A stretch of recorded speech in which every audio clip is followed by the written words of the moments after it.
علامہ اقبال نے اپنے اس دوست کو خط لکھا جو دوست مغرب کی بہت زیادہ اچھائیاں بیان کر رہا تھا، اس کے گن گا رہا تھا، اور جو مغرب کو فوقیت دے رہا تھا کہ وہ بڑے قوانین ہیں، وہاں اصول ہیں، ضوابط ہیں۔ علامہ اقبال نے اس خط میں لکھا کہ یہ جو تو ترقی دیکھ رہا ہے نا اے دوست، مغرب کی وسائل میں، دنیاوی وسائل میں، یہ صرف قرآن کی وجہ سے ہے۔ اور دوسری جہالت یہ ہے، اتنی بڑی جہالت ہے کہ قرآن صرف آخرت کی بات نہیں کرتا۔ صرف قرآن جو ہے صرف آخرت کی بات نہیں کرتا، وہ دنیا کی بھی بات کرتا ہے۔ قرآن سے دو چیزیں ہم نے لینی ہے، ایک اپنی معاشی زندگی اور ایک اخروی زندگی۔ چونکہ مغرب نے یہ کیا کہ انہوں نے معاش وسائل انہوں نے قرآن سے لیے، جو قوانین بتا رہا تھا، تو آج عالمی منڈی کی چابی وہ مغرب کے پاس ہے۔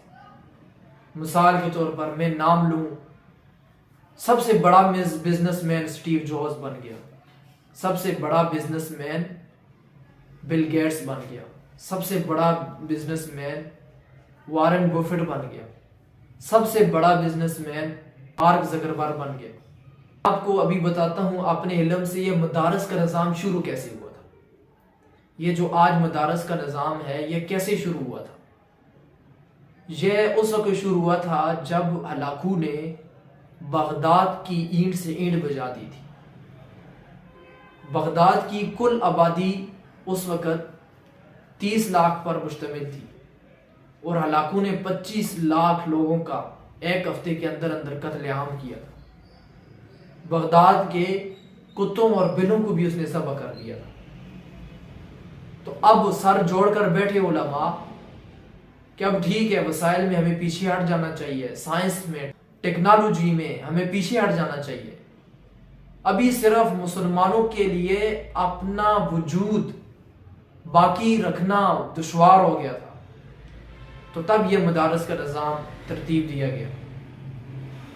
لیکن میں مخالفت کرتا ہوں اس نظام کی۔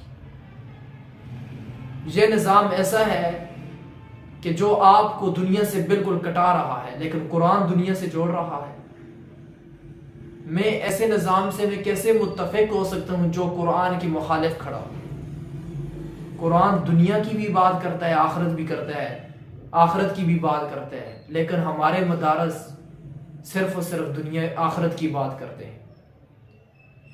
تو ابھی ہمیں الحمدللہ مسلمانوں کا وجود مسعود قائم ہو گیا ہے۔ اب مسلمان پوری دنیا میں پھیل چکے ہیں۔ ابھی بھی علماء کو سر جوڑ کر بیٹھنا چاہیے، اس میں چینجنگ لانی چاہیے، اس میں چینج لانا چاہیے، تاکہ مدارس سے پڑھنے والے طلباء جب وہ پڑھائی سے فارغ ہوں تو ان کو در در کی ٹھوکریں نہ کھانی پڑے وسائل کے لیے۔